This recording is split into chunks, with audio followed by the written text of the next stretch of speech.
Shir Klali, Parshas Vayikra, Tafshin Samachet. Right, so we're turning to this week's parsha, chapter Dalet, Posik, Aleph and Beis. I say Vayikra, Dalet, Posik, Aleph and Beis. So we find that the whole of Sefer Vayikra, as the Ramban explains at the beginning of the parsha at great length, the whole of Sefer Vayikra is concerned Be'ikar with the korbanos, with the offerings in the Beis HaMikdash. And therefore it's called, in the Lashon of the Medrash and our sages in many places, it's called Teres Kohanim, because it has to do with the function of the Kohanim and also the Leviim in the Beis HaMikdash and their avodah in the service Be'ikar of the offering of all the korbanos. Therefore we see that this parsha and the parsha Tzav and most of the parshas in the whole Sefer, they deal in detail with the different korbanos that were offered in the Beis HaMikdash. And so therefore the parsha begins with the korbanos that were brought by Yidden as what's called a nadova. That's to say that they weren't obliged to bring, but they offered in their generosity, you might call it, to bring an offering to the Eibishter. That's what we call a nadova. And the parsha begins, or the whole sefer begins with the union of Ilah, all consumed offering in the fire, and that's called a Neilus Nadova. And it's well known in the Gemara the difference between a korban that you've made a neder to bring, or you've made in the form of a nadova. Anyway, we won't go into all that. What it means to say is it's brought willingly on the part of the Odom as an offering to the Eibush in the Beis HaMikdash. So we notice over there at the beginning of the whole list of all the halachas benekeh to the korbanos, then it starts off with the word Vayidaber Hashem El Moshe Leimor Daber al Bnei Yisrael V'Amata Aleihem Odom Ki Yachriv Mikem Korban L'Hashem. If a mensch will offer from you according to the Eibishter, then it's this and this is the halachas and this is the dinim. So we see the word that is used as the word Odom. That's well known as the word Odom. There are 4 names for a mensch in Lashon Kodesh. It's brought down in Maimoret Siddur. One of the names is Odom. Another name for a mensch is Ish. Another name is Enosh, or the one that comes before that is Gever. We say a Gever means a man or mensch. And so does Enosh. Enosh also means a human being or a man.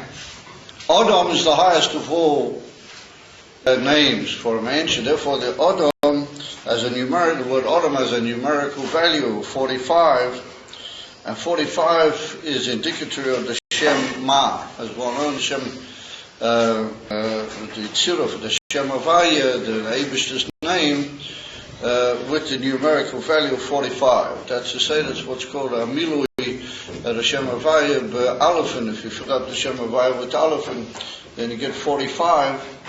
Yeah, that's a very high madrega, as put down in Tanya, the author says that the whole lineage from Chochmah is what we call Koyach Ma. As you no doubt remember, in Perek Gimel, the author begins with that, and also in Perek Yotes, he brings it down. But the lineage from Ma is a very high level at the Gilui of Elikus in the Neshama of the mensch, in which case he's called Odom.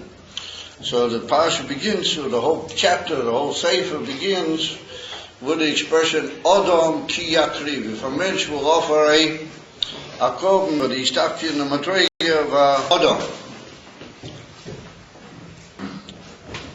However, we go through different stages in the parsha, and then we reach by the next chapter. Going to get to the noches, to the meal offerings. So then it's written over there, the expression nefesh. It's written at the beginning of Sheni. I've forgotten about the positive of a nefesh ki sachriv korban mincha. Well, that's at the beginning of chapter Beis, and there's written the word nefesh. And nefesh means a soul. And we know that there are three types of names for the soul: nefesh, ruach, and neshama. And so it's brought down that Adam, being as it was the highest of all, we point out he's the highest of all the levels, then Adam, he's the madreg of neshama. As it's brought down in Siddur. The ilu nefesh is a low madreg. Nefesh is a lower state of the neshama. By the korbanos that the mensch brings in the form of an adova, in the form of an oila, and he's called Adam. But when it comes to the meal offerings, then we go down several steps and we call him by the name Nefesh. We call him Nefesh. Now it's interesting, Nefesh is a name for the neshama. And the word Adam, albeit indicates a high level in the neshama, but the word Adam is a name for the mensch in general. You call a whole mensch, both his neshama and his body together, you call him Adam. For you wouldn't say about a man, well, you can say about a mensch that he's a nefesh. But normally when we say the word nefesh, we mean the soul of the Adam. So we see that we move down when it comes to the manachas with the expression nefesh, and then we come over to what I want to pay attention to here this evening. We come over to the beginning of chapter Daled, and then we start off with a new possibility, and that is that if chas v'sholem the mensch has gone against the will of the Eibishter, and how do you call it? He has sinned. The Eibishter has always sinned. He's done something which he shouldn't do. And we see here Pericham. But before we start off on that, everybody who's done their chittas is familiar with the fact that Rashi, when he comes to the meal offerings over there, and begins with the word nefesh, the person how he is a nefesh. So Rashi says over there that who is it that normally brings a meal offering? It's an oni, a poor person, a guy that doesn't have a lot in this world. And so Rashi says that when he brings an offering, he brings a meal offering. He doesn't have the wherewithal to buy a behemoth. The Gemara brings that it was an expensive business to buy a behemoth was worth money. And some of them were very expensive. To bring a behemoth into the Beis Hamikdash and offer it on the Mizbeach was quite an expensive task. Oni, he's not out, so he brings he brings a bit of flour and they bake it or fry it and then they offer it to the Eibishter. So Rashi says that the mila about that mincha is that when he brings a mincha, es nafshoi hu makriv. He doesn't just give a meal offering, but he gives his whole nefesh together with it. When he offers his poor man's offering, he's ganzer, to use the old expression in Yiddish, mit der ganze kishkes, with the whole of his intestines and the whole beat that he has, he offers that korban. Which means that the mila of the korban mincha is that the mensch gives his whole self away to the Eibishter with that mincha. In other words, there's a union of what we might say mesirus nefesh on the part of the oni, and a realization of just how bottle and broken he is, the Gabi Elakuz, that if he offers up his whole soul, nefesh ki shakriv. And so Rashi said, ki makriv es kol nafshe. Well, that's in from Mesirus Nefesh, which you take your whole soul and you throw it into the fire. So, in a good way, of course. We have people who go out of Mitzrayim. They take the whole of their nefesh and they throw it into the fire of saving the Jewish people. Because there's no doubt in my mind that if it weren't for the Mitzrayim with the Rebbe, then the way the situation here is in Eretz Yisrael, we would have already been long consumed. Well, I don't mean that in a funny way, I mean it in a sarcastic way. And so when people go on Mitzrayim, they give away the whole self and say, Nafshay Humakrit, they throw the whole selves into the fire of the Rebbe Sinyon. So now we come along in Parshat Dalit to somebody that he's missed the path, he's fallen into a dover bilti ratzui, a thing which is not wanted by the Eichtar. Yidaba Hashem el Moshe leimer, daber el bnei Yisrael leimer, nefesh ki sechato bishgogo. If a soul or a mensch, however we'll refer to it, will sin, we'll refer to the nefesh. If we say nefesh ki sechato, the nefesh is well known is a female noun, and the word sechato is a female usage of the verb. So the word sinning is referring to the nefesh.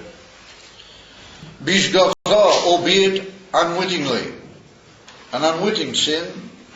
Mikol mitzvahs Hashem, from all of the things which Hashem commanded, Asher lo yisei asena, that they should not be done.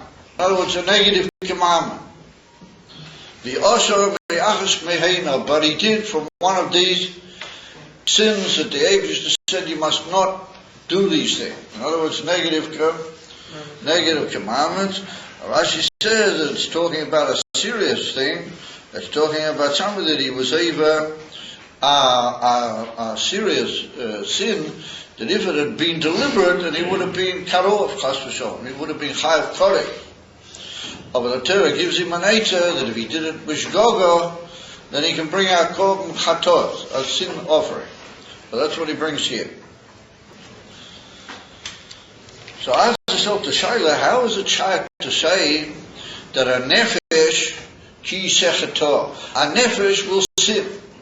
And if the nefesh sin, albeit it's to be assumed that will only be bishgoga, it won't be a deliberate sin, it'll only be a unwitting sin, or a mistake of an honest that did it, and it's a serious matter, it could have been chayv koresh tafar. Ask yourself to Shaila, have you got some Indian that you find amusing over there, Daniel Messing? Okay, that's great. So I hope you won't find it amusing, but stirring. So Mera comes again the Torah and says that a nefesh could sin. A nefesh ki sechato. So I asked the Shaila, how was it shayed that a nefesh could sin, albeit unwittingly, bishgogo, but it's a serious matter, and you have to bring a korban to the Eibishter, a korban chatat, a sin offering. So comes along the Targum Onkelos, and also similar after the great Targum of the Targum Yonasan Ben Uziel, and they say that when we use the word nefesh, then we mean a mensch. We don't mean the nefesh, but we mean the mensch in general. And therefore, they say, Malay l'mei Yisrael l'meima enash arei yachuv. If he will sin, they has to bring a offering. And the same with the Targum Yonasan Ben Uziel, he says bar nash.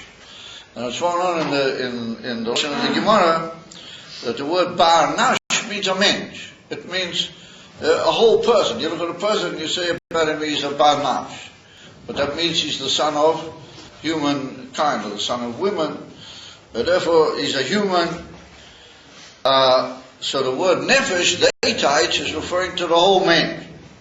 Now they teach that all the way through. Way back at the beginning, when we use the expression Odom, and we said Odom is a high madrega, also, the Targum Onchus writes over there, Enash, and the Targum Yonah says Barnash.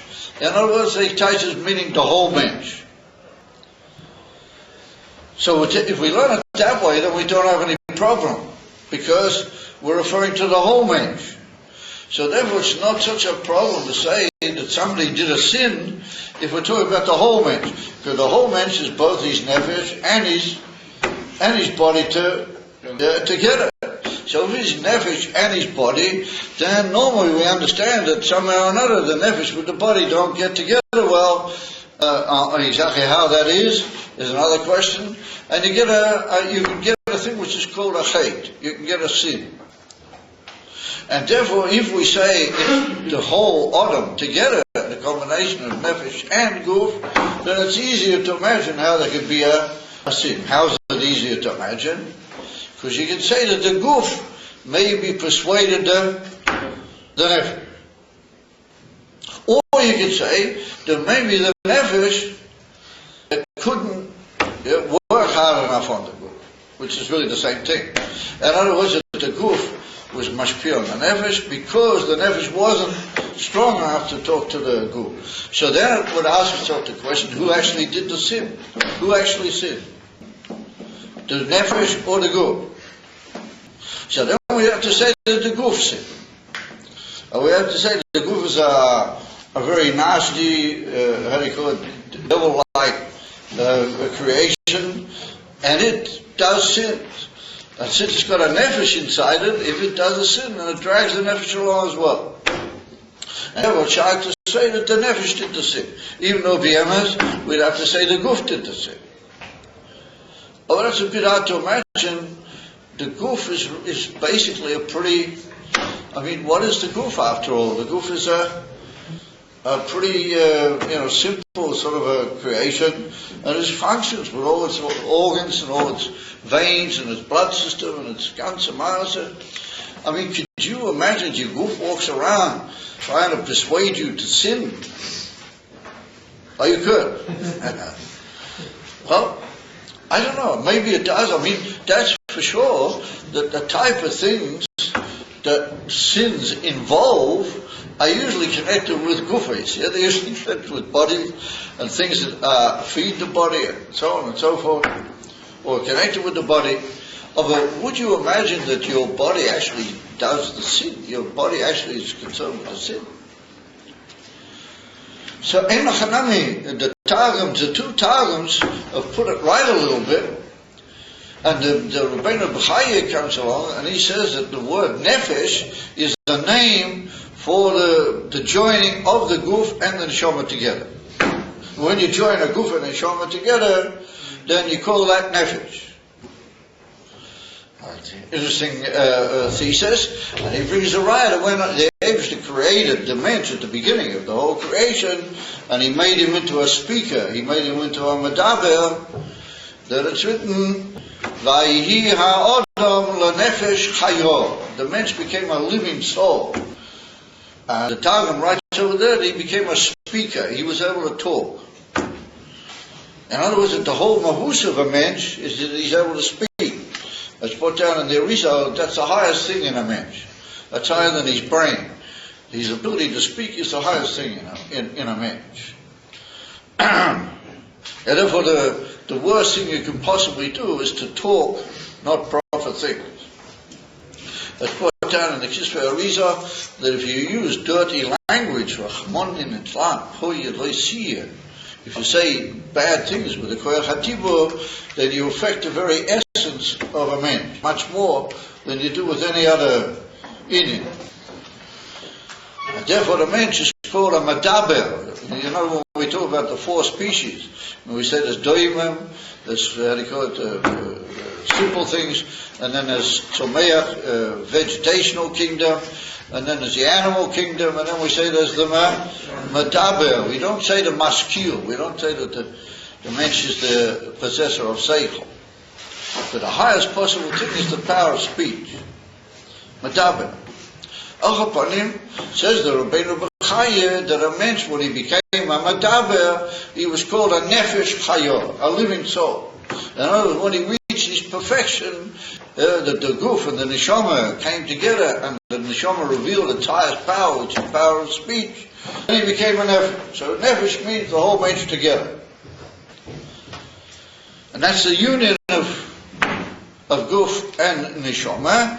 So when we wanted to say that there can be a fault to the point that a man sins, what sins means that he goes against the Eibishter. He mamish does that which is a hebuk, the will of the Eibishter, to the point that had he done it deliberately, he would have been chayav kodesh. Rachmanin Islam.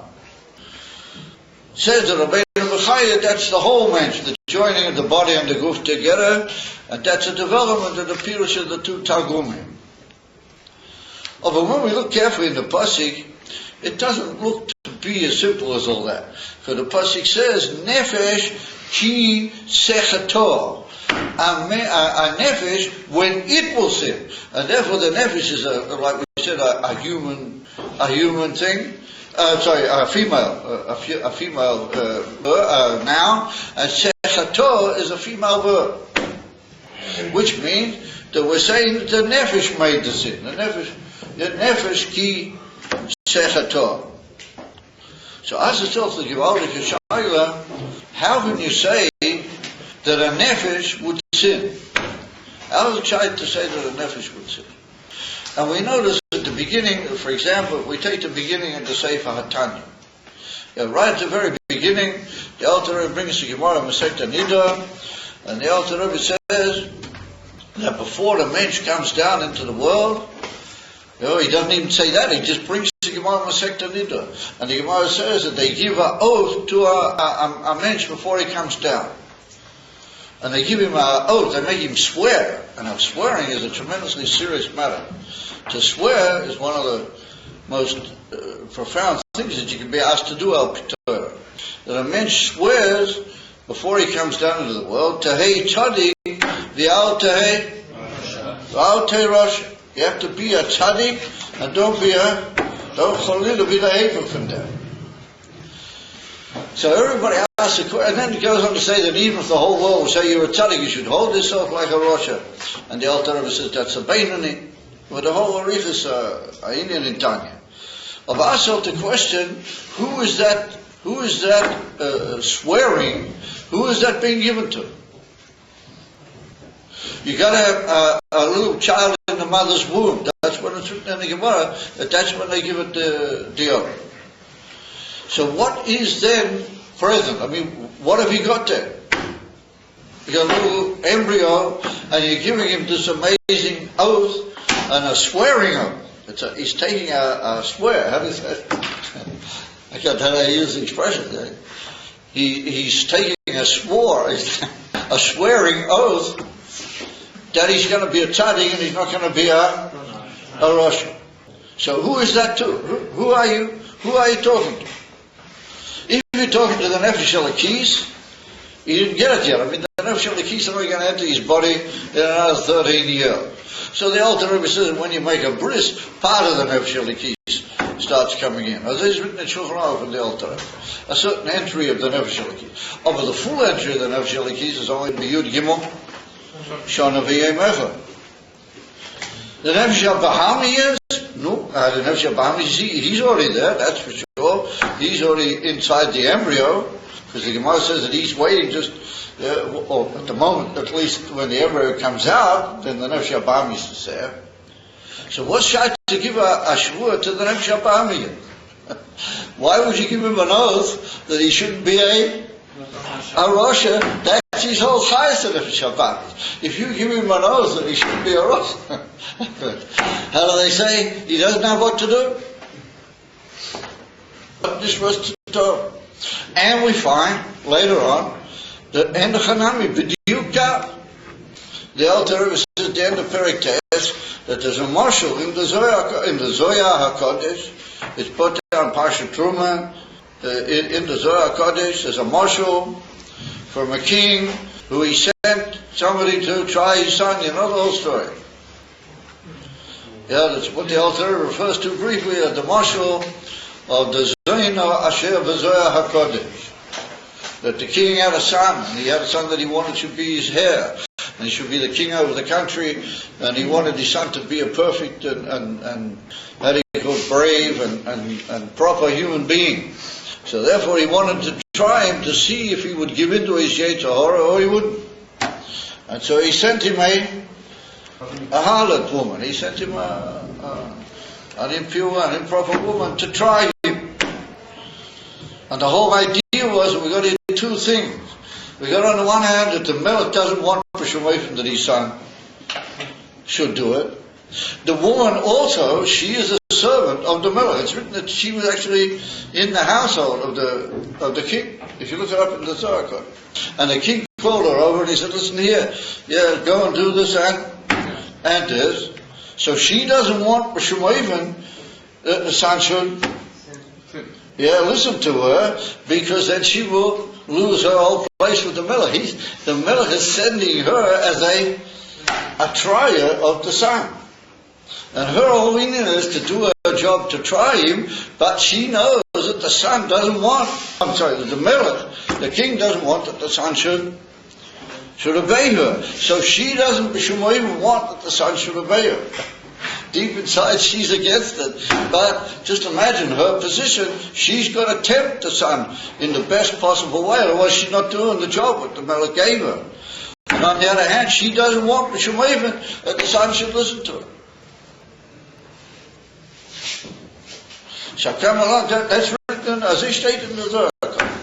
And it's written that if the son didn't listen to her, then the king gives him the most unbelievable greatness in the eyes of the whole country. And oddly enough, he also gives the Zayna a tremendous position, not quite as big as the son. He gives her also a tremendous praiseworthy position in the eyes of all the peoples. As he stated in the Zohar. So we see here, if he said, nobody wants anything bad. The king for sure doesn't want anything bad. The son is an innocent man. He doesn't mean bad. I mean, he doesn't want to do bad. And the Zayna, she for sure doesn't want it to be bad, because she wants to always be good with the king. And she wants that the son should also be the heir to the king. Is in Cain. Who is bad here? Nobody's bad. And answers out to Shaila, how come she's able to do it? She's got to really make an effort. How's she going to do that? So there's an old saying by Tziddim, I heard it once, I saw it written somewhere, I can't remember where I saw it, that some great Tziddim said, you know what she does? She herself doesn't go. She doesn't actually go, she can't possibly do it. What she does is she takes another person who didn't hear it from the king and doesn't know the whole thing, and she says, listen, there's such and such a plot against this thing, would you like to do that? So she says, oh, okay, what's involved, how much am I going to get from it, so on, okay. And she also, she's about to do it, and she says, oh, wait a minute, I'm going to mix myself into this thing. So she goes and takes another one. And so about 5 or 10 different harlots down the line, you get somebody already who doesn't really remember the whole thing much, doesn't know really what involves the king, doesn't really know much what's the whole state. And she's able to really test the son properly. Which means that by the time you actually get L'Puyal, you've got to what we call Helem V'Hester, there's a certain hiding of the Indian Beneger to the Pnimius Adora.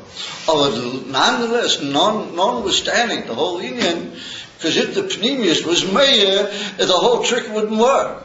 And therefore the Pnimius can't be Meir. But the Pnimius remains, and happens to be that the harlot doesn't ultimately really want it to happen. Because so she knows that she's been hired only to do it.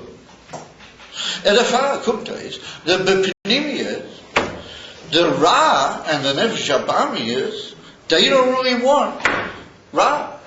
And they're not really Ra. They're not really evil. And that's what the Alter Rebbe says later in chapter 24. The Alter Rebbe is a famous quip by the Hasidim, you know that.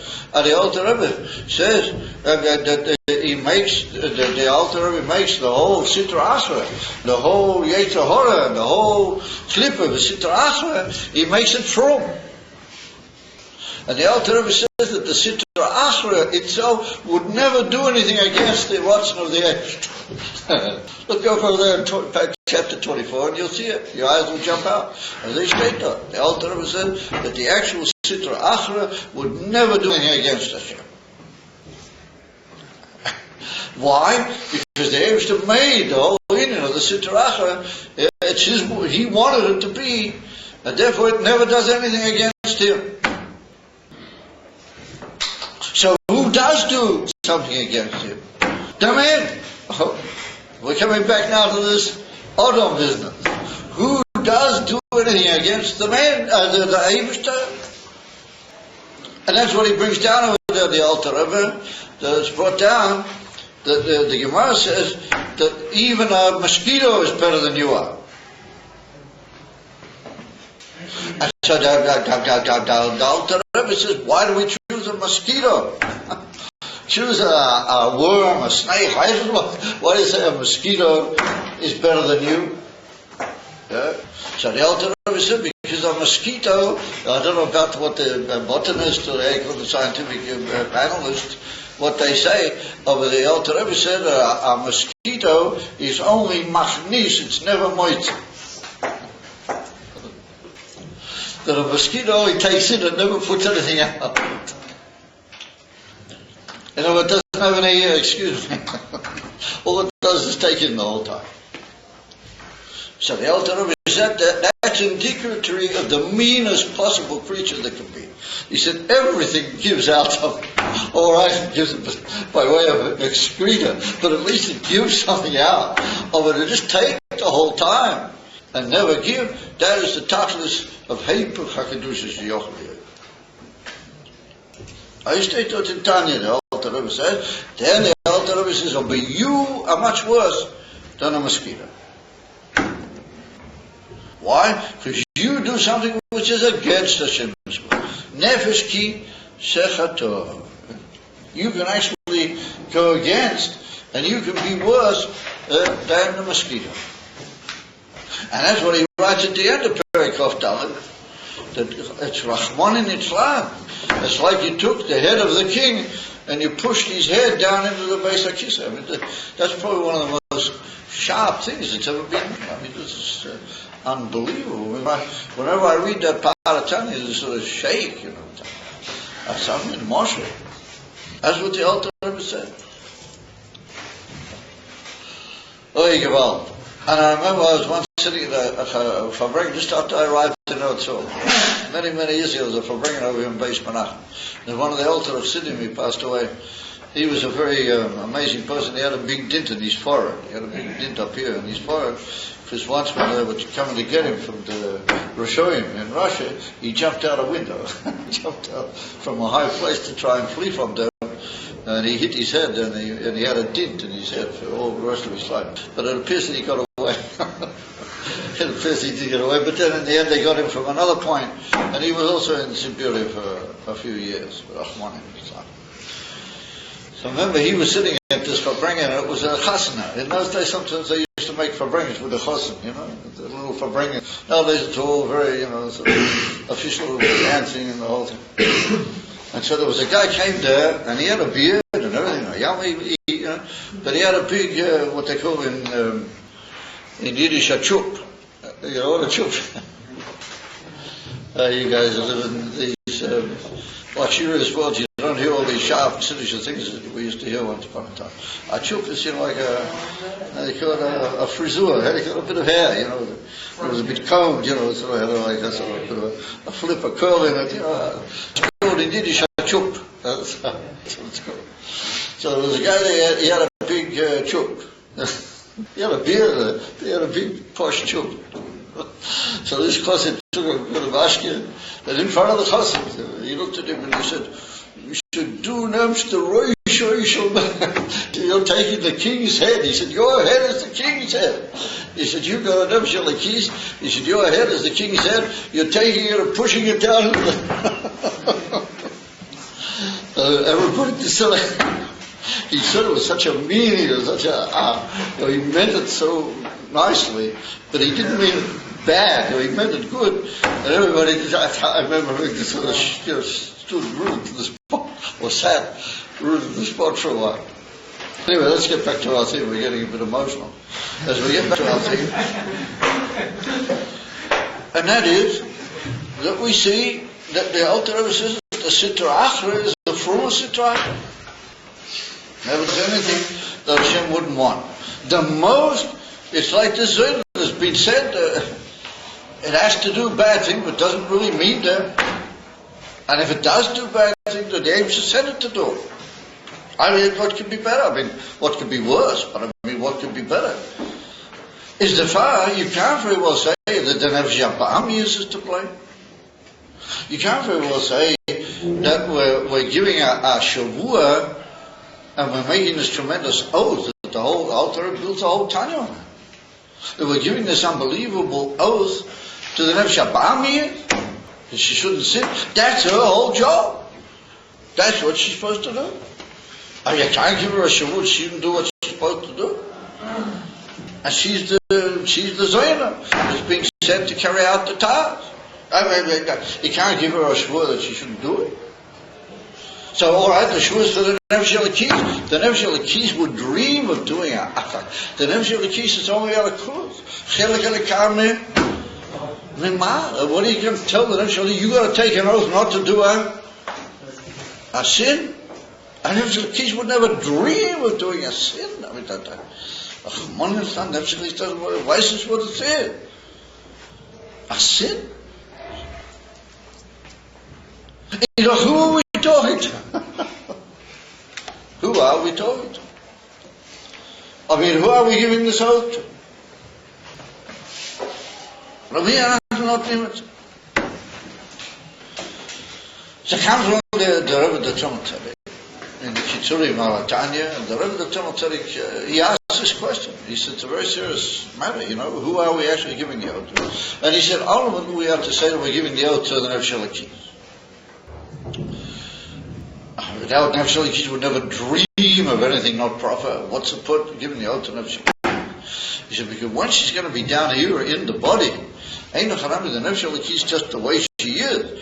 Oh, but the Nefesh Elokis entering the body and having to do, albeit with the Shliach, this Nefesh HaBahamiyas. Oh, but this Nefesh HaBahamiyas does the job. I mean, the Zohar, ultimately speaking, does carry out the job.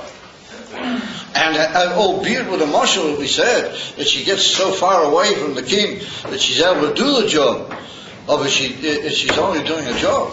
But she does it, in inverted commas, capably. And the father, Nefesh Elokis, faces such a tricky opponent that we have to give an oath to the Nefesh Elokis by way of giving it power and strength that should be able to overcome this trickery of the Nefesh HaBahamiyas, because it's coming into such a matzav where things really get heavy going. And therefore we have to give the Nefesh Elokis a power, and that's what we call the Maila Mitava Da. That the Nefesh Elokis, even in her Shurish, in Olam HaAtzilus, her Shurish nonetheless has to do with Seichel and with Das. Tam V'Da. Understanding, or upon him, things which make sense, things that add up. When she comes into the body, she's got to act in such a way that she's got to go beyond Tamva to beat that trickery of the Nefesh HaBahamiyas. She's got to have amazing questions. So the Fizak is that really the Shavu is given to the Nefesh Elokis. So, I mean, that's written, and it's written b'shem the Rabbeim, such a biur. So we have to say, that the Shavua which is given to the Nefesh Elokis is in order to give her power to face this tremendous situation. But what actually happens when a sin occurs? If, God forbid, somebody doesn't stand in that oath, somebody doesn't manage, I'm using the word somebody to try and get to the point, and occurs what's called a sin. So ultimately, who did it? The Nefesh Elokis, it's hard to say the Nefesh Elokis actually did a sin. I mean, how could she do it? She didn't have the strength to stop the Nefesh HaPami. But who's the Nefesh HaPami he's getting at? If any more people walk out, they'll have to pay money. Okay? I'm sorry. Comes a whole big trick. We get to race off a whole show and the Dreitz Charum. We come to it, and then they come back.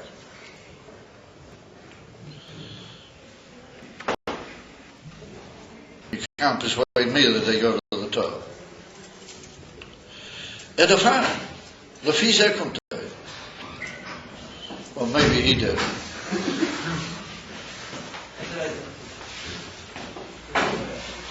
Edifan, it follows that it still remains in the final ultimate, what you might call pitch line. It remains a question: who actually does the sin? Who actually does it? Because the Nefesh HaLekis didn't do it. The Nefesh HaLekis just didn't use the powers enough to beat the Nefesh HaPami that she was given. But the Nefesh HaPami certainly didn't do the sin. He's from. He's doing everything he was told. And the Nefesh HaLekis is of course. She just wants the Eivusha. She just wants only that which is Teiv, V'yosha, Tomit Kol HaRegoyim, Tomit Kol HaYomim. Ultimately speaking, she weakened a bit the Nefesh HaLekis. She didn't tell the Nefesh HaPami. What are you supposed to tell the Nefesh HaPami? I mean, he anyway knows deep inside him.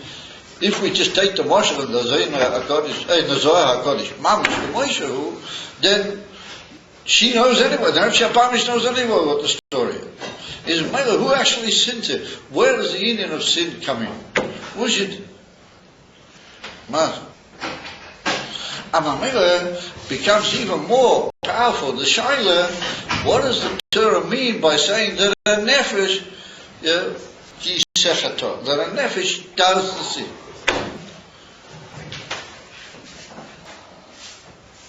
So comes along Chassidus, and Chassidus says a couple of possibilities that maybe will help us out. One is that the nefesh doesn't actually do the sin. The nefesh doesn't actually sin. Now what happens is when a sin does occur, it drags the nefesh in. In other words, the nefesh is a divine thing, would never dream of a sin, is not child to it. But if the mensch, who is this mensch, we'll soon come to it, don't worry. Who is this mensch that actually does the Aveda? When he does, then that pulls in also the Nefesh HaLekis, and her Kedusha can be stained, as it were, by the effect of the sin. And therefore the Nefesh HaLekis becomes drawn in. And that's if you look in Tanya at the end of Perikov Tal, where he brings that rather frightening mashal, not just rather frightening, but very frightening. What I mentioned before, if you look carefully, you'll see that it appears that the Nefesh HaLekis gets dragged in, but she doesn't really do it. She gets pulled in. And that causes a certain stain in the Nefesh HaLekis, and therefore we can say, Nefesh ki sechato, if the Nefesh will sin, meaning that the Nefesh will lack, because the word sin can mean to miss that's well known, that if you shoot at a bullseye and you miss, that's called in Hebrew, it's called lachti, that you missed. It means you sinned, you missed the bullseye. So in other words, that the nefesh can miss out by the sin, in the sense that it becomes stained and it becomes affected, and the Alter Rebbe says in the Kutei Torah, in the Drushim from Rosh Hashanah, that it can cause you to lose your whole sensitivity to Kedusha. By having done serious sins, you drag your nefesh in such a way that it's hard for her. She gets covered over with a sort of fungus, a sort of mud that covers over the nefesh HaLekis. Therefore she's not able to be aware of all the tremendous things that she's supposed to be aware of. And then we're going to gradually pull the nefesh down. And that's what we call Golus Mitrayi, for example. And that's another inyan in the Golus HaKlali is that the Nefesh HaLekis has been dragged in. And therefore it's called Nefesh Ki Sechato. Now the Orach Chaim HaKodesh comes along and he says a similar thing. The Orach Chaim HaKodesh says, and he says it B'derech Drush, and he says, Yesh Loima B'derech Drush, that Nefesh Ki Sechato means that Alidei, what he says, the Guf and the Odom, whoever they are, the Guf and the Odom, they do the sin, then they cause a lacking and a stain, and the nefesh exactly like it's written in. And therefore he says that's the pshat. Nefesh ki sechator, alidei, the sin, which is made, albeit by other entities, then that pulls down. But he says that that's b'derech drush, and he said v'ein ze b'derech hapshat. It's not the simple period of the pasuk. So simple pirush of the pasuk we didn't get yet.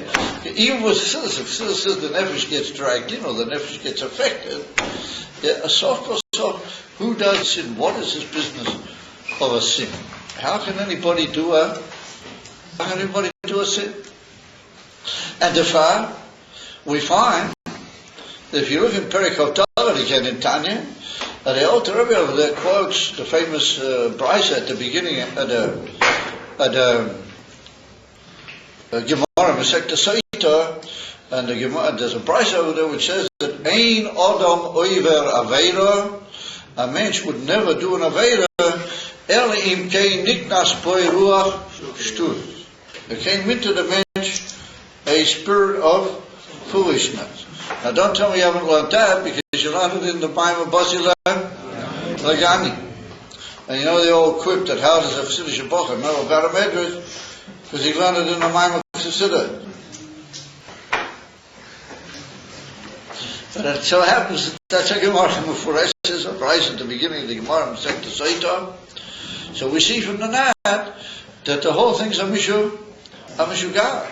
Ain't Odom Oiver. Now if you look at Perikov Dalet, the Alter Rebbe quotes that brisa, and he says, Ein Odom Oiver Aveira Chulu. He doesn't quote the rest of it. And it's only later when he gets into the whole explanation, then he says the word Ruach Shtuz. But the Alter Rebbe just quotes the brisa, Ein Odom Oiver Aveira. A mensch does not do an Aveira. It's not child. A mensch can't do an Aveira. A person who's an Odom, he can't possibly do an Aveira. It's not child. He does do an Aveira. A few lines later, and he says, Meshuggah. Ruach Shtu. He said he went Meshuggah. Aber ein Odom Oiver. A mensch does. A mensch does. If the last tell to show what does really happen, he came, Marco. Marco, what's going on? And we have to remember that we're just a day away or 2 days away from Parshas Zocher. And Zocher's got something to do with Amalek. Not just something. But it has everything to do with Amalek. So, we should suggest like this. We have to go back to Tanya. Everything is written in Tanya. And there's a famous diuk in Tanya where it's written in Perik Yud. After that, the Alter Rebbe told me all the Inyan of the Nefesh Elokis in Perik Beis, Gimel, Dalet. And then in Vav, he tells me all about the Nefesh Bahamiyas. And in Zayin, how that Chashom you can get pulled down by the Nefesh Bahamiyas into serious matters. And then he finishes off by saying that a tzaddik is somebody that he completely ignores the nefesh habahamis to the point that he reverses him into toiv, etc., etc. And then he says at the beginning of Perek Yud, he said, "Kasher ha'odom magbir es nafshei ha'elokis al nafshei habahamiyas." How do you get a tzaddik when our odom, the mensch, whoever is the odom, when he takes his nefesh elokis and he strengthens it and gives it power over the nefesh habahamiyas, when he does that absolutely and perfectly, then he's a tzaddik. So all the people in all the generations ask, who is this odom? Who is he? Because he says there are two powers that are struggling, and they're opposite one to the other, and they have this war, and they are the nefesh elokis and the nefesh habahamiyas. Nefesh habahamiyas, like we said, he's okay. The Alter Rebbe says he's beseder gemur. He just does what he's supposed to do. The nefesh elokis doesn't know chas v'shalom anything about anything to do with Aveda. Chas v'cholila. So you got in the middle. You got all of a sudden this Odom. Kasher Odom, he elevates the nefesh elokis over the nefesh habahamiyas. And mashma, you got to it in the middle. How do you call it? A sort of referee in the middle, but he says, oh yes, we got here's this fight, there's unbelievable Nefesh Abam and Nefesh Elokis. I back the Nefesh Elokis. I'm on the part of Nefesh Elokis. I will see to it that the Nefesh Elokis takes over and gets stronger than the Nefesh Bahomi, yes. And if you do that, you're an Odom. And if you do that, you're heading towards being a tzaddik, or at least al chaponim, you can be a Beinoni. So ask yourself the shadow, who is this Odom? Who is it? And that takes us back to all the questions we asked. Who actually does not good? Nobody wants anything bad here. Nobody's tried to bad. We only said that the Nefesh Elokis gets dragged in if the bad does occur. Of who makes bad and who does bad and how does bad get in here?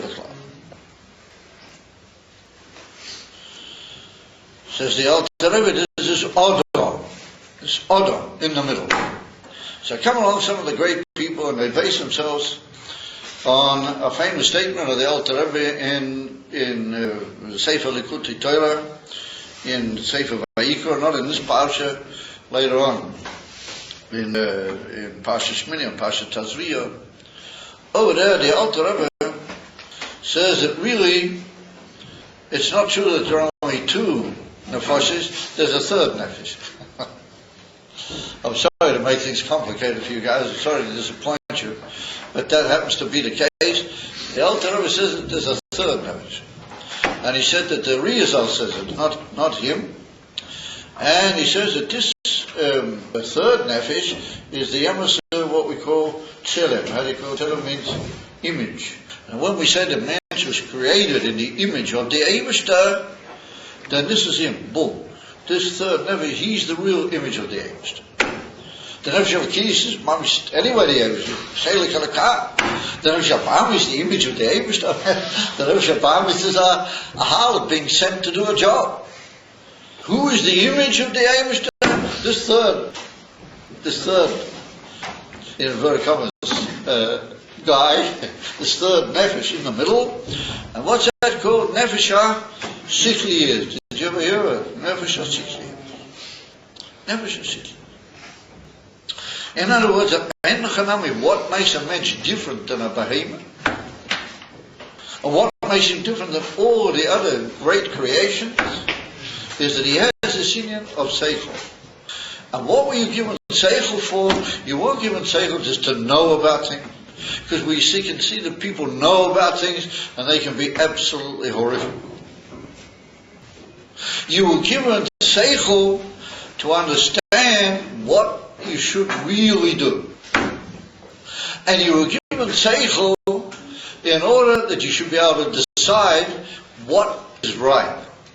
And you've been given seichel to work out who tells me what is right. The Rabbeinu Shalom. He tells me what is right. And I've got this ability to make a decision in myself, which is called Bechira. You ever heard of it? Choice. Big comment. And even though the Alter Rebbe hardly mentions it, all throughout Tanakh, he doesn't hardly mention the Bechira. He doesn't mention the Nefesh HaSichli by name in the whole Tanakh. So I once asked a big question, why is that? Well, the whole Tanakh is built on this. Otherwise you can't understand the Tanakh. So he said the Alter Rebbe was too busy with the two sides. He was too busy with the good and with the bad. Shouldn't be mentioning too much the other thing in the middle, because that's up to you. Anyway, that's a whole big story, but you must forgive me. I'm not going to go into right now, even though yesh lehikonis lezeh. Right at the moment, I'm not going to do it.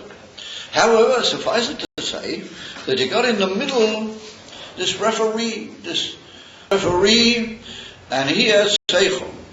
So does he have the seichel of the Nefesh Elokis? No. Because the seichel of the Nefesh Elokis is only divinity. The seichel of the Nefesh Elokis says, Ein oid milvado. You ever heard of that? What does Ein oid milvado mean? There's nothing to worry about. In fact, the whole world doesn't exist. There's Nefesh Abam is Nefesh Abam is in store. Shum davar lo nimta. Everything is bought. That's a bit. That's a Nefesh Elokis.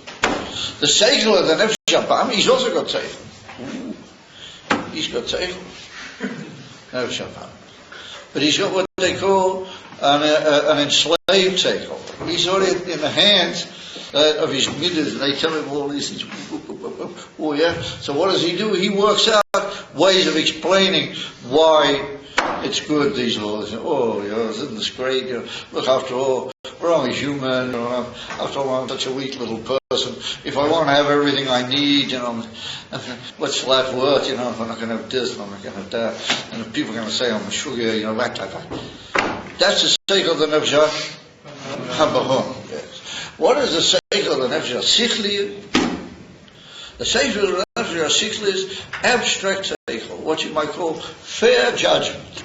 In other words, there's an ability within a man to size things up in a way which is proper and right according to seichel. And that's what we call seichel enushi. Have you ever heard of it? Human understanding. However, there's a huge machine in the world which is called sheker. Now, sheker is not the heipach of kedusha. Sheker is a fadreinish. You know what a fadreinish means? Everything's confused. And so therefore you have the most amazing things. You have people come along and in the name of peace and truth and all sorts of things, they tell you the most horrible, terrible things. And they make it sound as if it's good. And that is not only the nefesh HaBamis, that is Gimel Klippus HaTameyos. And the Gimel Klippus HaTameyos also have a bit of seichel. And they say that a guy called Marx, he said, I don't know whether we should say much aware of him because he was a Yid according to some opinions. Never. That Marx says that it doesn't matter what happens in the middle, the main thing is at the end. We get to the goal, it doesn't matter what happens in the middle. Very sorry. Unfortunate, there are all sorts of terrible, unfortunate things might happen in the middle. The main thing is we've got to get to what we want. So what do they tell you over here? The other night 14 boys were shot dead, or 14 were, almost 8 of them were shot dead. And terrible, most terrible things are happening. Bombs are falling now on Ashdod, no longer on Sderot. Forget about Sderot, totally old news. And now on Ashdod. And he made a visit down there, and he said to them, I'm terribly sorry, but nothing can be done about that. Now he's already moved, several kilometers northwards. He's gone up from Sderot to Ashdod. So in another few months it's going to be Rehovot. So you come down to Rehovot, he'll say, look, I'm terribly sorry, can't do anything about it. He's had to put up with it. And then gradually, what are you going to do? He's going to move right throughout the whole country. And he says that this is in the name of fairness, in the name of peace, in the name of humanity. And he'll tell you all sorts of baloney. And in the meantime, you've got 14 new graves of young boys that were sitting learning Torah. He never said a bloody word about that. He never said anything. He never even said he was sorry to hear it. Why doesn't he say it? Lama huloma. Why didn't he say so? He says, oh no, reasoning. And reasoning tells you that the Ikka is the end. All that happened in the middle, too bad. All the buses used to blow up in the streets. And he used to say, no, that's the price we have to pay. Sorry, old guy. And he would go home and eat his piece of toast and everything's fine. He'd sit on his beautiful balcony. And he would smoke his cigar, and he would just say, the surprise, that's what we paid. That's also safe. But that is the seichel of Gimel Klippus HaTameyos. The nefesh HaSichlis is ein areich higher than that. Ein areich. And the nefesh HaSichlis says that we want the truth. We want to know b'emes lamitoi, what is good and what is not good. It's just that we have the ability to size things up. And that is the nefesh HaSichlis. And therefore, the nefesh HaSichlis has got the ability to take what the nefesh HaLikhi says and make the nefesh HaBamis understand. But the nefesh HaBamis would never understand the things that the Nefesh Elokis said, they would never be able to get together. There's no way. But the Nefesh Sichli is, he can bring down the same sort of messages that the Nefesh Elokis had, but they're too high for the Nefesh Abamim. The Nefesh Sichlis can make them sound reasonable. In other words, that if you're really clever, you can make a Maimon Chassidus sound reasonable to your Nefesh Abamim. And he'll say, ooh, why didn't you tell me this before? I never realized, etc. Your Nefesh Abamim will say, because he'll hear human proper reasoning, al pi Torah, seichel, enushi, naki, v'taro, al pi seichel. That's your third nefesh, and that's where you make all your decisions. That's where you decide to go one way or the other. That's where the whole thing, they say, kochza charum. That's where the whole pot boils. Is inside that inner which is called the human man, the human understanding. The truth. Emes lamite, what the Alter Rebbe brings it down. The truth of truth, that's when you've already done the task. That with that truth you've taken the Nefesh Elokis, you've brought it into your Nefesh Abamim, and like we saw last night in some of Yichud Ilah, mit Yichud Tat. What does that mean? It means that you took the Nefesh Elokis and you put it with the Nefesh Abamim, and they became Yichud Echad.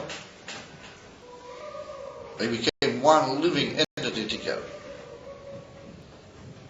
And if I comes again the Torah, and the Torah says Nefesh Ki Sechato means that there can be a Nefesh, and it's the Nefesh HaSichli Yesh Loimar. It's the Odom, and therefore at the beginning of the whole chapter he calls it Odom. But over there it's still acting like an Odom. Over here it's gone off the main track of Odom, because it went a little bit and it believed a little bit what the world told it, and it fell into an union of hate. And therefore he says the union from hate is bishgoga. It wasn't really meant like that, didn't deliberately mean to say. It fell into a mistaken union. How did it do that? Because it allowed itself to be persuaded by all this baloney and all this unbelievable talk in the world, but they also say, oh, this is true, this is the truth. This is goodness, this is benefit. And therefore, since it bought all that baloney, therefore it went into a state of shgoga. It can fall into unwitting sin, into not being quite on the ball. And to the point where you can fall into a very heavy sin, not having meant to be on the ball. But not deliberately, chas v'shalom. You just fall into like a bilbo, and the Nefesh HaSichli becomes mavulbo, and it says, oh, maybe we should take a paskin with the Nefesh Abamim. Maybe he's right. And he falls into inyanim because he allowed the world to talk to him not 100% according to the Torah. In other words, he used his judgment and his bechira in a way that he listened to what the world said. He didn't judge it perfectly the way the divine image has given him the power to do so. And therefore he fell into a uniform from Shgogo. And therefore it follows that the emes nefesh Ki Sechato, they are not the Nefesh Elokis, not the Nefesh Abahomiyas, it's this Nefesh of the Adam, the Nefesh of this Adam, in the middle of the altar, he calls him Adam Yagbir. He's the referendum, he's what they call the referee in the middle. He can fall into Ayin and a sin, and if he does that, Chas v'Cholila, he can pull the Nefesh Elokis into the hand of the Nefesh Abamim. Instead of pulling the Nefesh Elokis on top of the Nefesh Abamim and making the Nefesh Elokis unite with the Nefesh Abamim, he can pull the Nefesh Elokis into the hands of the Nefesh Abamim. And then you get that pshat with the Rebbe, the Talmud Tzaddik says, that then your Nefesh Elokis becomes affected and stained and blocked and stained and poisoned by the Nefesh Abamim. But not that the Nefesh Elokis did it. And so this Shavua that the Alter Rebbe talks Mashbian oisoi. Who is it? Who is this oisoi? Oh, that's who it is. Oh, they're men. And that's the old saying in Yiddish, you've got to be a man. It's a very difficult piece of work. You've got to walk down this crazy street of this world. And you've got to be exposed to all the unbelievable baloney of the media, and all the unbelievable ra and resha of the media, and all the unbelievable baloney of the television, and it's just without stop, without end. And you've got to be able to keep your mind in such a way that you only judge things according to the way the Torah said to judge it, and you made your decision. It's almost an impossible task. But that's what a Yid is. That's what a Yid's all about. And therefore he said, oh, I saw in a certain advertisement that if I do kach v'kach, and I do kach v'kach, then I'm going to be kach v'kach. Oh, this is so amazingly beautiful. No. Judge in your mind, in your seichel, judge carefully. Is that going to be to your benefit as a Yid, or is that going to be lahifuk mizeh? And you need to be honest, and that's the pshat, honesty. The nefesh HaSiklis is an honest nefesh. He wants to play with honesty.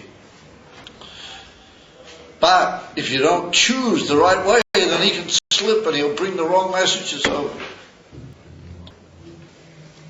And that's what the Torah says, nefesh ki sechator, that the nefesh can sin. And that's it's a spiritual matter. The poor body, leave the body out of it. Your body is a creation. It's a holy thing, your body. You can drag your body where you want it. And you can put him in the right position, or you can put him in the wrong position. It's ein hanami. If you actually do an aveira, chas v'sholom, and the body gets into it. But not that the body did the aveira. And remember, that's the whole situation. That if a mensch has got this nefesh HaSiklis, and it's a power of Seichel, it's an unbelievable power, it's a bomber, it's of ein kemoihu, there's no other creature that's got it. And you look at these beautiful little creatures that Hashem creates. Sometimes it's unbelievable. Look at all these amazing creatures that Hashem has made. And you see them and you see their lives, but they don't have seichel. The one thing they don't have this ability to judge a situation and to bring the world one way or another. Baruch Hashem, I guess, in a way. And that's what the Alter Rebbe says in Perek Kaf Dalet. The Alter Rebbe says that the behemoths have never done anything bad. That's what he said. Look up over there.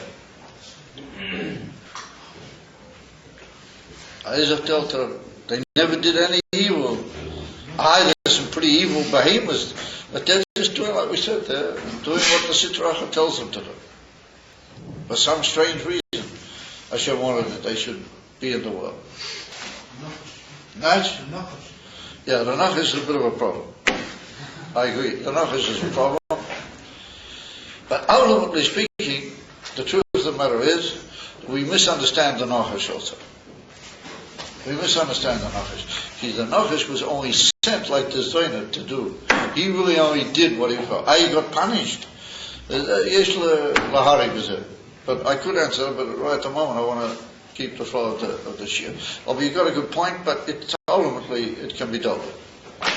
Remember, Kuptas, Lafi said, the Asasot to Shaila, how is it that a mensch, does an affair? And that's what the Bryce says. Ein Odom Oiver Aveir.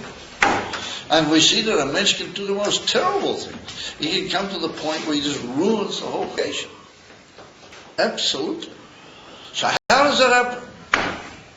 So it comes along that Bryce, it was Sekta Shaita, and it says here, Ein Hanami Meshugeh. The whole thing is that he goes Meshugeh. Ruach Shtud. It's not a rational thing. Biklau.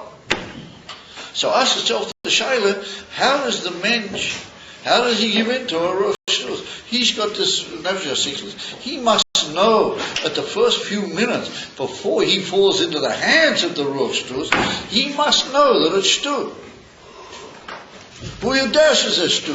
How is it that none unless he falls in?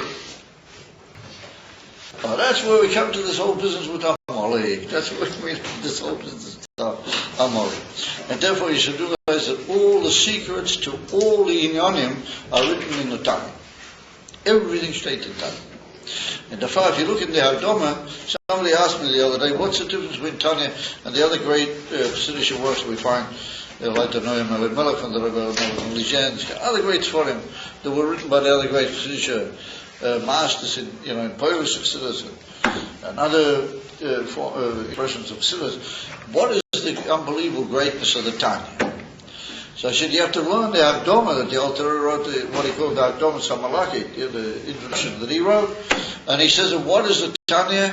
It's a series of answers of Tshuvos al Kol HaShailos. He said, everything the people will ask, I tried to write the answer. And he said, I haven't got any koyach and time anymore to receive all these people and talk with them personally. I'm writing it all down, that nobody will need the Yechidus anymore. He'll just read the Tanya. No matter what his questions are, you'll find the answers. In other words, at the Alter Rebbe, he wrote the Moira Nevuchim. That's what the Rebbe said. The Tanya is the Moira Nevuchim of our age. What is Nevuchim? People are wandering around and just don't quite know what the hell. They don't know where to go or what to do. They're confused and messed up and verdreht. So the Alter Rebbe said that he wrote Tshuvos al Kol HaShailos. Look it up and you'll see. Meaning you ask and nourish a question, look in Tanya, you've got the answer. I mean, we're not talking about, some nourishing questions, but questions that are questioned, look them up in Tanya, and you'll find the answer. I promise you. That's the difference. The other great Sforim were written, they had certain kavanas in stirring people to Avodas Hashem and showing them different drochim and explaining to them the greatness of Avodas Hashem a most wondrous way. The Alter Rebbe he wrote a book, an encyclopedia of answers to all the big Vadreita questions. So, comes along the Alter Rebbe, look in Perek Kov Tes. Look in Perek Kov Tes. Chapter 29. It's a very frum chapter. At the beginning, the Alter Rebbe really gets to town. He says, the Beinoni can't do what he's supposed to do. He's supposed to daven, he can't do it. Why? Because his mind is all blocked and he's not good. A whole big frum and very sharp period. But you get a bit about 2/3 of the way past all that. The Alter Rebbe says you've got to be very angry with yourself. You've got to shout at yourself. You know the whole story. And then the Alter Rebbe says, what is the problem? Why do you have to shout at yourself? Why do you have to get angry with yourself? Why must you be so braggart? And the whole thing. So the Alter Rebbe says, because the truth of the matter is, he says, if you just look carefully at this world, honestly, with the way you've been made as a Yid, then you must see that the whole world is only ain't no Yid. And he said, you'll see it, B'riyah Chushis. Take a look. You can see it with the sense, sense of the physical eye. And he writes it twice, the Alter Rebbe. Yeah, Roya B'riyah Chushis, the Kula Kamei Chalei Chashivi Mami. The whole world is nothing in front of you. You can see it. Every Yid sees with his eye. And he said, Zeh Yisod V'shoyrish Kol Ha'aveda. That is the basis of all the service of Hashem, that he sees that everything is the way it is. You're talking about say, how come that a Yid could do Chas V'Sholom the opposite, and he gets into this whole business, this whole mess that he gets into? He said, because the Eibishter gave the Klippa V'Sitra Achra the ability to be chutzpahdik. And you look over there, you'll see that the Alter Rebbe says that the Sitra Achra goes mad. If the Stam Sitra Achra, like we said, is okay. Okay. But what happens is, like that Chassid said, that this Zayna makes so many different representatives that it gets to the point where these people become too conscientious. these Zioners, and they try to really get cracking. And what says the Alter Rebbe, that there's a koyach in the clip of a Sitra Achra to elevate itself in a way of chutzpah, that lifts itself up beyond all limitation. And he said that's what makes a Yid do what he shouldn't really do. That this Sitra Achra comes in such a way that it bosses him about and makes him a little bit afraid. And so for a few minutes he gives in and boom, he's caught. And he brings a raya from the Meraglim. You know the famous, you guys must know, it's a very famous piece, chapter 29, right at the end. He says, these Meraglim, what did these Meraglim say? Oh, they came back and they said, oh, we can't go to the trial, it's impossible, there's no way we can possibly do this. You know, and they worked out a whole amazing shitta, a whole amazing explanation that you can't possibly go into Eretz. So what did Moshe Rabbeinu do with them? Moshe Rabbeinu got them all together and he shrayed them out. He gave them a tremendous shraying Musa drasha. He said to them, you guys are this and that. So the Alter said, why did he do that? He should have told them why they're wrong. He should have explained. He should have taken all their points and he said, no, you're not right there, and you're not right there, and you're not right there. And gradually he might have persuaded people, and he might have persuaded them. And he said, and immediately after Moshe Rabbeinu started shraying at them, and he shrayed at them, what did they say? Oh, yeah, no, we're wrong. Hinenu v'alinu. We're ready to go. And in the end, Moshe Rabbeinu had to stop them. We had to say, no, don't go now. It's not the right moment to go. Yeah, do you remember the whole story over there? Don't go now. And that's the same guys that they said, well, there's no way we could possibly go. And now they got so super enthusiastic, and Moshe Rabbeinu had to stop them. And he'll say, no, it's not the moment now. We've blown it. We've lost it. So the Alter said, how did that happen? Just by shraying at him.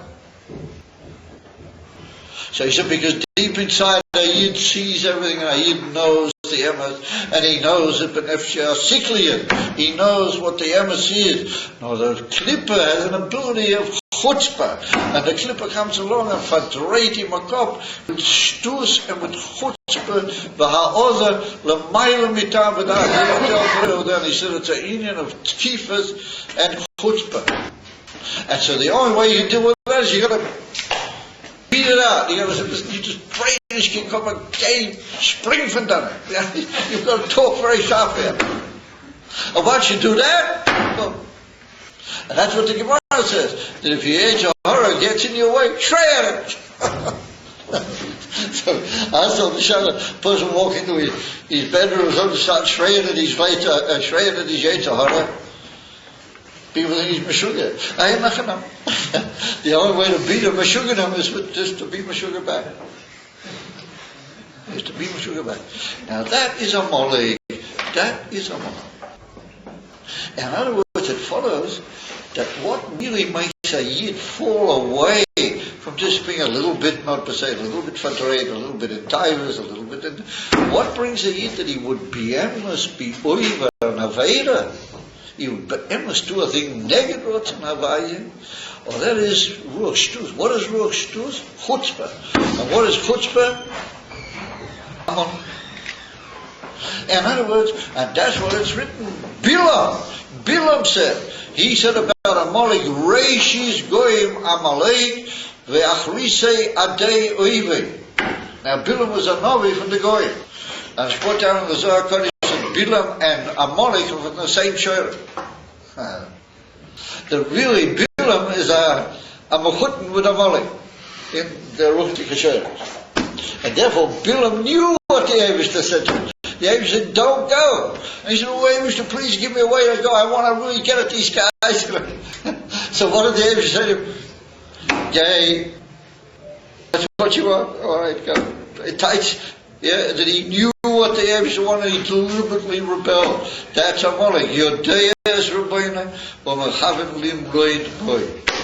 Well, that is every affair what a Yid does. Deep inside, a Yid knows what he is. But he rebels against what he knows you can't rebel against. How does he do it? Because there's a koyach in Klippa which is called Amalek. Which means that all the other koyachs in Klippa, they only grow out of Amalek. They come into the picture after Amalek has given them a Metzius.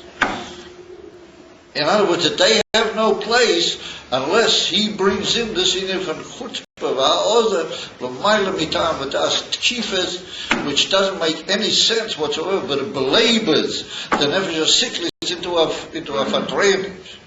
And to mention his better sense becomes fatreid. And then he's likely to fall into an avera. And that's the pshat nefesh ki shechato. At the beginning it's bishkogo.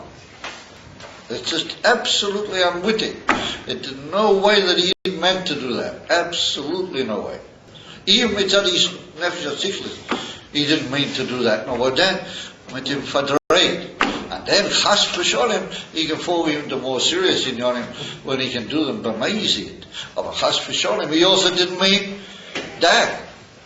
And therefore he can do tshuva. Therefore there's always the possibility that he just chaps himself. And what does tshuva mean? You chapped yourself. You realize where you were going and what was really happening, and so you pulled your way back into the episode.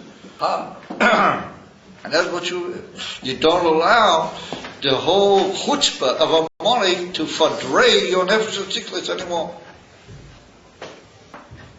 And mamela, you say to your nefesh HaLikis, here I am, nefesh HaLikis, I want you to run all of my show, I'm going to back you, you come, and the two of us together will fight the nefesh HaBamis, because that's what he wants, beloved, the nefesh HaBamis. He's not to blame, the nefesh HaBamis.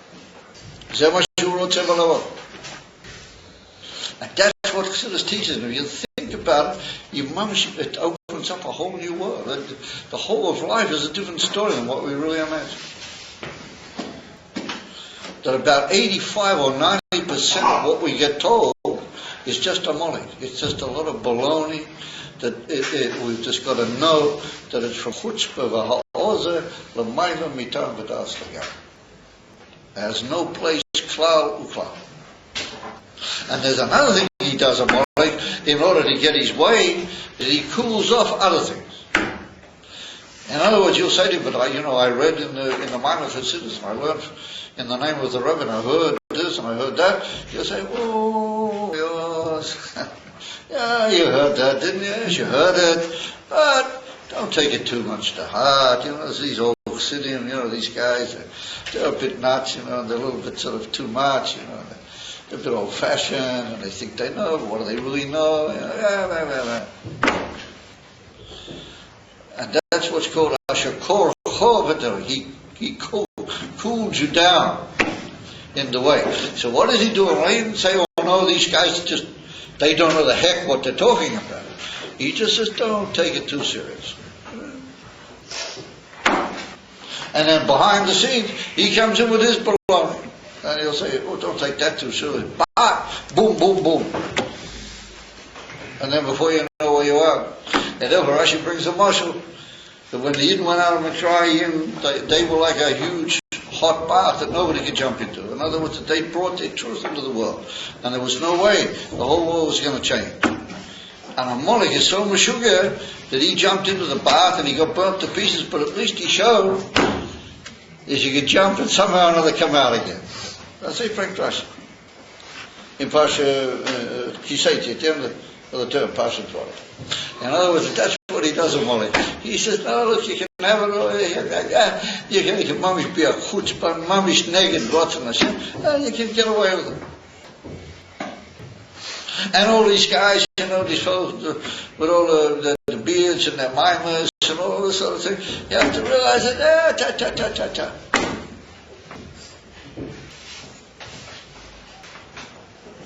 And the Alter writes in Perikov says that is the shoyrish whole Aveda. The shoyrish of the whole Aveda is to know and to just follow your nefesh HaSiklis and allow him to tell you what your nefesh HaLikis is all about, and you'll just see that that's the way the world is. Because it doesn't make any sense any other way. And he brings out the Alter Rebbe that it's so simple that just like 2 and 2 is 4. You can't possibly say that a whole thing like this huge universe just made itself. That's right, the Alter Rebbe. It's as simple as all that. And then he said, on that basis you see, and then you see that everything is just, no. Kommt again on Molly, and he said, Yeah, and he waves, all this business with the radio and the television, and they go doing these schmonzes with the Indian. But all Klippe of the Amalek over here in Eretz Yisrael, Rahman Islam, comes again. So the poor nephew sits these rocks, under this terrible, Nefesh Ki Sechator, falls in. Didn't really mean it, but, and I remember that's the whole Indian, that Zohir is Hashem Solacham. You have to remember, Siddur says that the Moyach HaZikorin is the Indian for Chokhmah. And what do we see in some of them? Chokhmah is bitul, that you don't mix yourself in. You just say, this is the way the Eibishter said it, this is the way the Rebbe said it, let's go that way, and we won't listen to anybody, we just go with a straight bitul. So when you said, but then you just make yourself an old, narrow-minded little something or other. No, that will make you the most broad-minded person that ever existed. And all these peoples, but they run around after all their taivas and they have to have all this world. They are narrow-minded. They couldn't possibly imagine life without millions of all sorts of mashugana requirements. And it's all the age of Amalek. Zohir is Hashem. It's what I consider that Zohir is the Moyach HaChokhmah. You have to be, because how can you remember? It's an amazing thing that makes out to remember. I don't know if animals have that. I think they do. They seem to remember certain things. Of our mensch is how to remember everything he ever heard of it, unless he would somehow or another forget it. He's got this unbelievable computer memory in him. Well, that's the Indian of Bittul, because he's Batel. Definitely has that. That's a Chokhmah. If I remember, Bashash, you go to the Eibishter, you give everything away, and you say, Bittul, Chokhmah, Koyach, Man, and I want to be bottled only to you, and I want you to show my reasoning that. I want that to come into my human ability. It's a greatness that we have. We're able to understand things and to make them clear in our minds, and then I'm going to take this greatness of my Nefesh Elokis, and with this clarity of my seichel, I'm going to approach my Nefesh Abamiyas, and we'll have, praise Hashem, a full human being, that he'll be gesund, both begashmis uber, ruchnias gam yachad. That's what the Rebbe Melech Moshiach said, that you don't just have gashmis and ruchnias, but you have them together in one. You ever heard the Rebbe said, gashmis ruchnias, but gashmis gam yochad. That's what he said. You heard it? Yeah, 10 times. And that's what he means. And unfortunately, one of the biggest Amaleks is the Indian of stopping you getting involved in Moshiach. That's one of the really bigger ones. Davki because the emes of Melech Moshiach, and Davki because the emes of Moshe Rabbeinu in our generation. Davki because he said that we have to bring Moshiach, and as every hour goes by, we see how more essential it is. Somebody said to me the other night on what happened in Jerusalem, what are we going to do now? I said, bring Moshiach. So he looked at me and he said, ooh, wow. When you say things rightly to people, you say in the name of the Rebbe, people come. They realize it has to be. There's no other way. And Amira, don't fall into that Amalek. Chas v'sholim. That says, don't talk too much about Mashiach, don't wait too much. Hey, get these Meshachistim, So what do we just see? The emes of Gesundheit is Mashiach. Because the other Meshuggah is much incomparable.